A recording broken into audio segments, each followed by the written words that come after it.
আমাদের এই বাংলাদেশ বহু ভাষা বহু জাতির একটা ইউনিটারি রাষ্ট্র। আমরা এটার আসলে বাস্তবায়ন চাই এবং আমরা সকল জাতিসত্তার সাংবিধানিক স্বীকৃতিটা চাই। আমরা আদিবাসী, উপজাতি, ক্ষুদ্র নৃগোষ্ঠী এই ভেদাভেদগুলোকে একপাশে রেখে আমরা বরং সবাইকে জাতি বলে সম্বোধন করতে চাই, যেটা আমাদের জুলাই সনদে অন্তর্ভুক্ত করা হয়েছে। এটার জন্য আমাদের যে গোড়া যেটা যে ৭২-এর সংবিধান, সেই জায়গার সংস্কারটা সবার আগে জরুরি।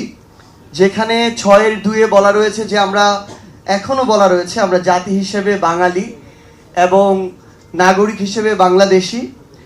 তো জাতি হিসেবে আসলে আমরা সবাই তো বাঙালি না, এটাই তো সত্য। সেই জায়গা থেকে জুলাই সনদে একটা সংশোধন আনা হয়েছে, যেটা হচ্ছে জাতি হিসেবে বাঙালি এবং নাগরিক হিসেবে বাংলাদেশি এটা প্রতিস্থাপিত হয়ে এখন হবে বাংলাদেশের নাগরিকগণ বাংলাদেশি বলিয়া পরিচিত হইবেন।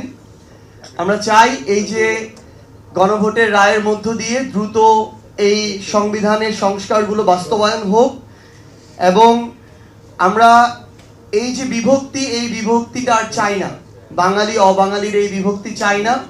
আমরা সবাই বাংলাদেশি জাতি হিসেবে, কেউ বাঙালি, কেউ চাকমা, কেউ মারমা, কেউ হয়তো অন্য কোনো জাতির।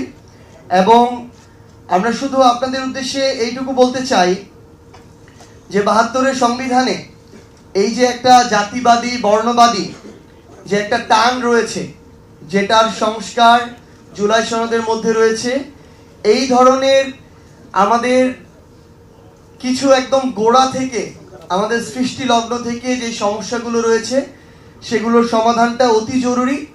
এবং আমরা পাশাপাশি এটিও আমাদের জায়গা থেকে জানিয়ে রাখতে চাই যে আমাদের রাষ্ট্রীয় অখণ্ডতা এবং সার্বভৌমত্বের প্রশ্ন আমরা আনকম্প্রোমাইজিং।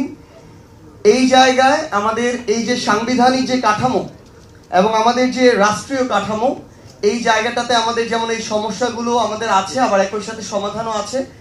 আমরা আহ্বান করব সরকার বলি, বিরোধী দল বলি, রাজনৈতিক দল কিংবা যত অংশীদার আছে, আমরা সবাই একসাথে মিলে অন্তত আমাদের এই সার্বভৌমত্ব এবং অখণ্ডতার প্রশ্নে ঐক্যবদ্ধভাবে কাজ করব। এইটুকু যদি আমরা করতে পারি তাহলে এই ধরনের সমস্যাগুলো